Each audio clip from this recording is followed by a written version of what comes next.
Okay, we're going to start with backs. And just a couple terminology points. We're going to be talking most of these positional discussions as it relates to a 3-3 formation. There are other variations like a 1-3-2 or a 2-3-1. We always speak about those from the forwards back. So you'll know if you hear somebody say, hey, let's play a 2-3-1, they mean 2 forwards, 3 mids, and 1 back. But fundamental kind of base formation for most people is a 3-3. Everything else kind of flows from there. So that's 3 forwards and 3 backs. The other terms that you might hear from us every once in a while is strong side versus weak side. That just means whatever side the puck is on is the strong side, and whichever side the puck is not on is the weak side. And that becomes important when we're discussing kind of everybody's roles depending on where the puck is. So as far as backs are concerned, with 3 backs, one of the easiest ways to kind of envision this is if the puck is here, wherever the puck is on the court, if you drew a line straight from the puck to our goal, our backs are going to, in general, be lining up somewhere along that line or in that relative formation. It doesn't have to be exactly along that string, but in general, that's the way to think about it. The reason for that is we always have to have a strong side back who is either attacking the puck as it's coming or driving the puck forward if we have possession. We have somebody kind of 45 degrees and back from them as either an option to turn around and pass to, or to cover if they get beat, or to cover the forward that might be looking to get a pass from the opponent's player.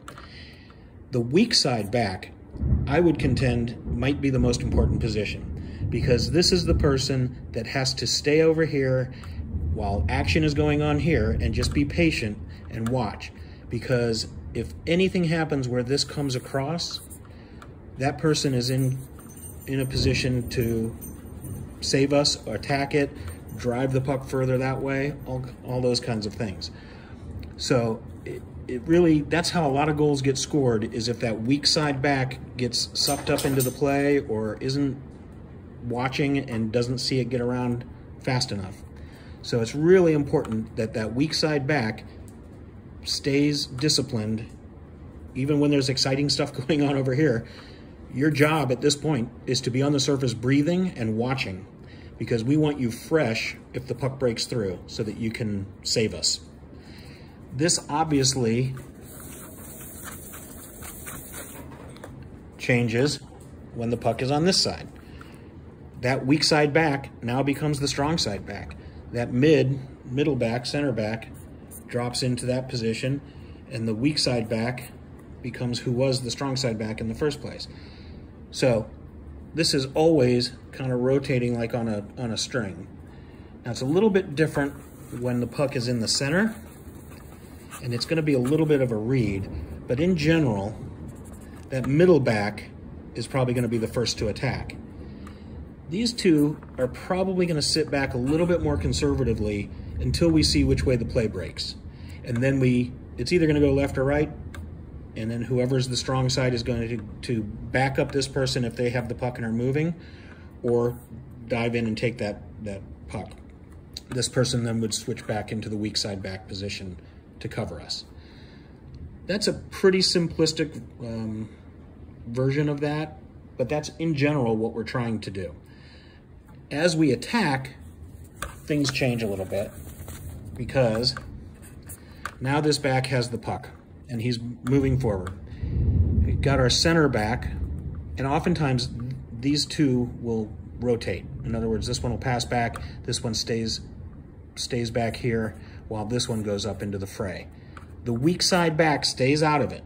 The weak side back stays disciplined and stays where they are in relation to the puck and the goal, because their job, again, is a safety, to make sure that nothing breaks through there.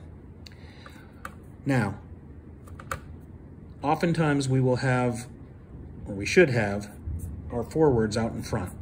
So this back is looking to either pass to one of these forwards or have this option 45 degrees back.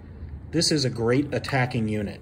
This is a unit that, as a back, if I'm a strong side back and I have the puck, this is exactly what I want to see. I want to see 3 options that I can actively pass to that we can continue the attack and yet still have somebody watching our backs.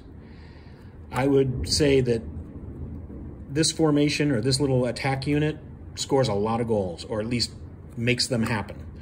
So again, as you can see, our backs are typically lined up almost in a diagonal line.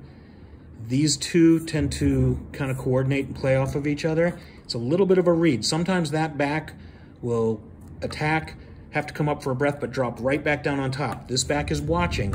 As soon as this back comes backwards, this one should be running in and getting back into the play. So, again, always having that safety back there. All right, I'm gonna cut this off at this point, and then we'll get into some different situations in the next video.